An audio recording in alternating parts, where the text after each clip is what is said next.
Hey, what's going on, everybody? My name is Corey, better known as the Seaman. I want to welcome you to another edition of the Seaman's Cinema Sit-Down, and an edition that I hope will not be bogus. Oh, you've been paying attention today. You see what I'm doing there? I'm playing with things these are things I love to play with. If you've been following, you already know what I'm talking about, and I don't want to waste any time because I am dying to get to the new movie. But I had to go through 1 and 2. We finished 2. We're talking 2. I'm not wasting any more time. Pull up a chair, man. Take a seat. You know what we're doing, man. It's Flashback Friday, and we're diving into 1991 on this Flashback edition to dive into Bill and Ted's Bogus Journey, which we all know should have been Bill and Ted Go to Hell, which is one of multiple places that they go to in Bogus Journey, but marketing, and probably rightly so, opted that it wasn't probably the best title to go with, and Bogus Journey fits perfectly because it falls right in line with Excellent Adventure. And it is a perfect sequel for me. Like, anytime I look at a sequel, I want to see a movie that isn't necessarily one I like more than the first one or is better than the first one, but I want it to expand upon the first one. I want to take ideas and things that you did that first time around and blow them up, make them a little bit bigger, broaden your horizon and your scope, and find ways to take what you did that first time and tweak it, deliver it in a way that, is recognizable but different, and hopefully elevates the material in general. And you just want it to be close to that first one. You don't want that massive drop off. And the great thing about the first 2 Bill and Ted movies they are a perfect 1-2 punch.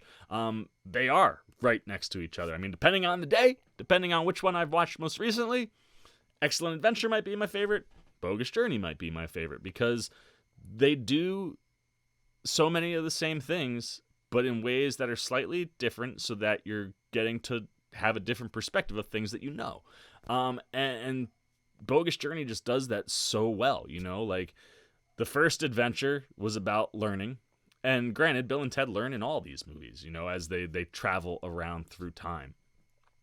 But that first one, it was literally about learning. You had a school project, and you found historical figures, and the historical figures were a massive part of that movie. This time around, it's more of a Bill and Ted centric movie. Like, this is really their adventure, and they're not going back in time to bring other people along. They're going on an adventure of their own. Not necessarily one that they were planning on going into, but it's their adventure, yet you find ways to make the historical figures relevant to the story. We see them at the beginning when we're at the school of Bill and Ted, where in the future they teach by bringing historical figures to the future via the phone booth. So we get to see historical figures. And then later on in the movie, after Bill and Ted have escaped hell, they go to heaven, and we see some more historical figures, and they kind of play into things that are going on in the movie. And it's one of those things you go, that's awesome, man, because historical figures were so important the first time. They don't need to be that important this time, because the story's different and the adventure's different. But seeing them there and acknowledging them gives you that wrinkle from the first, where it's like, oh yeah, dude, like, I remember that, and it just fits perfectly. And then it allows you to tell this completely different Bill and Ted story where, there is a evil rising faction that's trying to overthrow people in the future. And to the movie's credit, they found the perfect guy to be the leader of like an evil rebellion in Joss Ackland, who plays Deinomelos. And basically, he hates that Bill and Ted created peace and synergy throughout the entire galaxy, and they want to kill him. So they send robots back in time to go do that. And those robots are Bill and Ted. And it's a genius maneuver from our writers, Chris Matheson and Ed Solomon, because it lets you have the boys 2 times, man. Like, it's the second movie, and you get literally double the Bill and Ted. And what's fun is having evil Bill and Ted and having them be robots. They don't have to have emotions or feelings. They just have to act like Bill and Ted. So you get to watch Alex Winter and Keanu Reeves play themselves as far as Bill and Ted, but as if someone's impersonating Bill and Ted, right? So it's like you're an actor, You create a character and you play that character on screen. I don't want to say impersonate because some actors legitimately become their characters. They fall in like that, and it can be beautiful when that happens. But here, it's like, you have two guys who are playing the characters that they, became, but now you get to play them in a way that's different, that allows you to have more fun, and you physically get to see it. The looks in their eyes sometimes, when they put those shades on and they do one of these, or they do a classic Bill and Ted movie, like, excellent, and they smile or stuff. Like, it's a different approach to the same characters, so it feels different. It should feel different because they're robots, and it just lets them have more fun in a different way, and you get to enjoy these guys enjoying the film. And I love the fact that they end up getting killed by these robots, and you get these, for 1991, like, an interesting idea on how to handle it. Like, they kind of invert the colors when they die, so the ghosts are like the inverted colors of what they're wearing, like, while they're up on Earth. And then when they fall into hell, they become what the colors match what they were before, because now they're no longer up top. So, like, I loved that stuff. And then, like I said, this movie expanded its scope, went for some bigger things. And the first one, because you were, I think, minimal visual effects, it can play pretty well now. Bogus Adventure has got some rough spots. Like, the ghost activities, because the way you had to do it back in the day, like, you're essentially cutting the characters out and then pasting them back into a different frame. So it looks kind of jankety and cartoony when they do things like possess people's bodies, which they do to Ted's dad and one of his co-workers. Watching Ted play his dad and Bill play this other guy, extremely funny. But, like, getting into it, you're like, it looks a little, like, you can tell this is an older movie. But doesn't bother me at all, because I appreciate the fact that at that time they were broadening their scope, going for something bigger, something they didn't do the first time.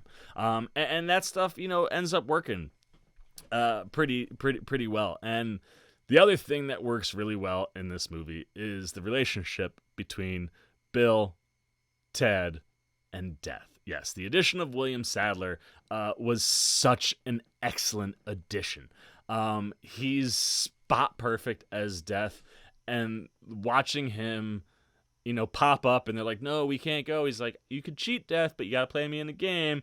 But if you lose, you're trapped forever. So they don't initially, but then they don't have any other choice when they can't they can't get help from, Ted's dad. They can't get help from Ted's mom, who now is former Bill's mom. The what they do with the character of Missy is just wonderful, right? Like, their babysitter, they both asked her to prom when they were freshmen and she was a senior. Then she marries Bill's dad, then divorces him, and the second movie is married to Ted's dad. It's funny, but they end up trying to go to her in a seance, which that scene is absolutely hysterical. Amy Stotch, who plays Missy, I guess back then she was Amy Stock Poynton in the movie, like, credits, but Amy Stotch, she's so funny. Like, they let her spread her wings a little bit more this time around, where it's less of Bill saying, hey, Kelly, or less of Bill saying, like, hey, Missy, and, like, Mom, and more of, like, letting Missy do some things. And she's just really quite funny during that seance scene. But when they can't get help from the parents, they turn back to Death, and they're like, all right, man, like, let's go. We'll play in a game. What will we play? So they play Battleship. Spoilers, Death loses. So they're like, yes, like, we're gonna get back up to Earth so we can go save the princesses, because evil Bill and Ted are trying to kill the princesses. So it's like, they gotta get back up there. So, but Death's like, no, you have to play me again. And Sadler's delivery is just pitch perfect, because he sounds and he has the ominous feel of Death. But as he starts losing these games, and they're things like Battleship, Clue, the electric, like, buzzer football, which you literally have almost no control over, Twister, like, watching him as he goes and slowly starts to lose it, to the point that he just finally is like, fine, I'll take you guys back up. And then he kind of gets to be involved in the rest of the movie, watching Sadler go from that, like, very sullen, death to one that's having fun by the end of the movie. It's just wonderful to watch. And again, like I said, I just love that trio on screen in the second one. They're absolutely perfect. And then from a story perspective, I just like a lot of the things they do once they get to that point, right? Like when they get away from death, they're like, we'll just do this on our own. They go to try to talk to the devil, and they get trapped in like this like metal tunnel, kind of looks almost like an air vent. And they keep popping in and out of different rooms, and each room is putting Bill and Ted through their own personal hells, which is really funny to watch. Like, they do some terrifying things during that sequence. I mean, Alex Winter plays Granny Preston at one point when, like, you have little Bill. Oh, it could scar you. It's so good. But, there's really creative ideas of how to handle a place like hell, and then letting death help them get out, just allows you to, do these really fun things with death throughout the movie. That's great. But obviously the goal is, to stop these robots. So the boys are like, well, can we make a pit stop and get someone to build us something? So they're like, take us to heaven so we can get a scientist. And the scientist ends up being a Martian, or a pair of Martian named Station. And at one point, Station, to make these Bill and Ted robots, which don't look like Bill and Ted, they actually look like robots. They the two stations collide and become a gelatinous gloop of globby mess, and then they grow into like a massive station. The whole concept, man, they were like, Death's like, what did you think? The most intelligent people in heaven were going to be humans? And heaven, yikes, that's where some of the visual effects are kind of rough, because you're like, oh man, this looks like a drawing that's kind of pasted in the background. But again, I appreciate that you widen your scope. And you get to do fun things with those guys as they're kind of trying to get robots that can fight the robot Ted and Bill.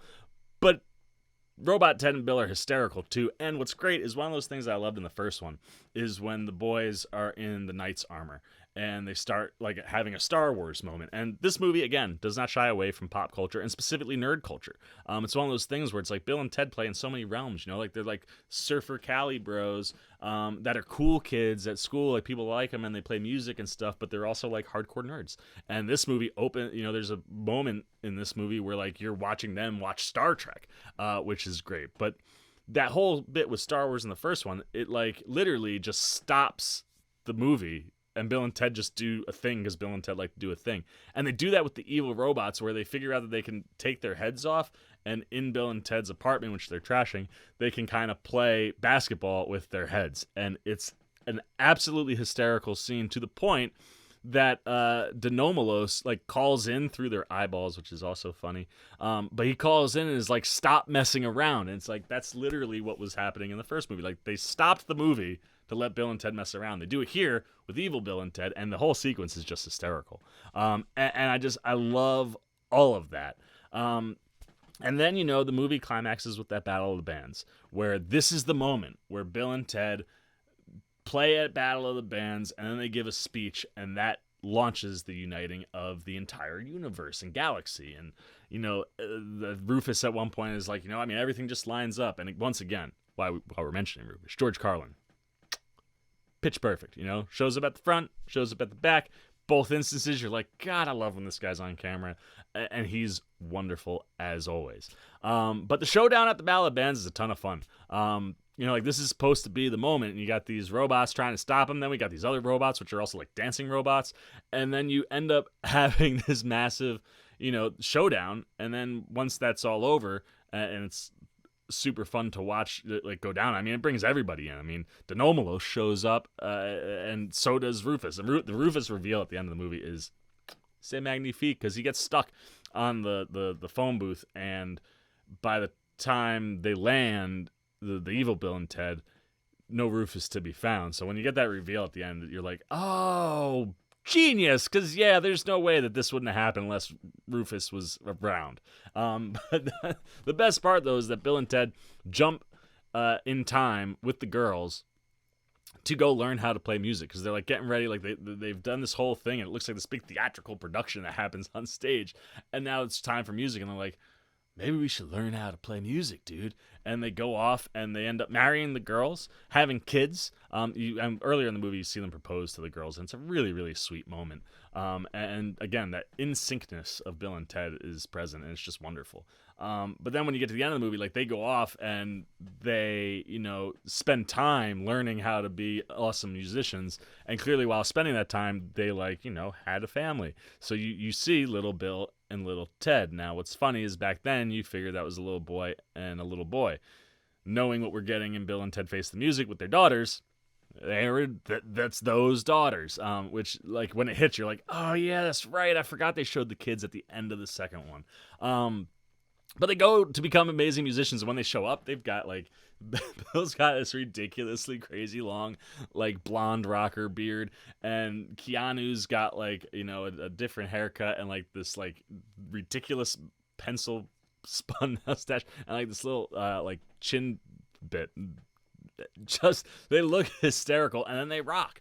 And then, like, you get to enjoy them rocking on stage, and you see the song finally that we've been hearing about now for 2 movies. And then they show you, like, a whole credit sequence of different headlines and, like, magazine covers and things that tell the entire story of Wild Stallions and how they split up, but it was all a hoax, so they got back together. And just, like, a wonderful way to end and keep people around to watch the credits, which is something I do regardless. But yeah, just, like, is a perfect way to have fun with where Wild Stallions is at the end of the movie, and kind of advance it in a way where you're like, wow, look at all the things that lined up and happened because they made the song that saves the world. So yeah, dude, like, it's one of those crazy things where it's like, depending on the day, Bill and Ted's Bogus Journey, it's my favorite Bill and Ted movie. And it's because it takes what you did in the first one, changes it, but keeps it close enough where you're like, I'm familiar with that, and then elevates the material by doing different things. And it doesn't necessarily mean that it's always the better one, but it does all the things you want the sequel to do, and they're right there with each other. So there you go, man. Those are all the Seaman's throwback thoughts on Bill and Ted's Bogus Journey. And now I cannot wait to wrap this bad boy up and dive into the third one, because I'm getting excited. I love these two so much. And rewatching these old ones really got me, Jack, because it's like, yes, now, like, this is going to happen in, like, a progression where it's like you're going to see the growth of 20 plus years in between films and see how Bill and Ted grow up to be adults. I can't wait. So I'm all done now. It's your turn, man. Let me know what you thought of Bill and Ted's Bogus Journey. If you saw it, if you grew up with it, was it one of your go-tos? Do you feel the same way? Like, depending on the day, it's either Excellent Adventure or Bogus Journey. What worked in this movie? What didn't work in this movie? Did it hit what you needed a sequel to hit? And if you haven't seen Bogus Journey and you've stuck around and listened to me spoil most of it, what do you think, man? Is it something that you think is up your alley? Have you seen any of the Bill and Ted movies? Or, well, did you see Excellent Adventure? Have you just not seen Bogus Journey? Have you seen neither? Are you interested? What are you thinking about Bill and Ted? And what are you thinking about the new one as we get ready to throw that in?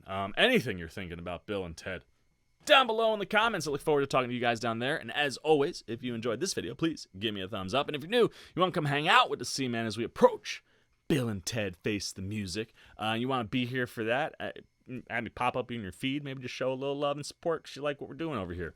Jump over there, man. Hit that subscribe button. Hit that little bell if you want those alerts. And until next time, man, for the Seaman Cinema Sit Down, I, of course, have been the Seaman. And, be excellent to each other and party on, dudes. Peace. Well, I'll be. You guys are still here. You must be looking for some more content. Well, don't worry. Seaman's got you covered, man. You got videos like this guy and this guy. And if you haven't yet, and you want to come check out all the Seaman goodies, join the Cinema Sit Down Squad, man. Hit that subscribe button. And don't forget to hit the little bell down below that, too, so you can get alerts every time I make new videos.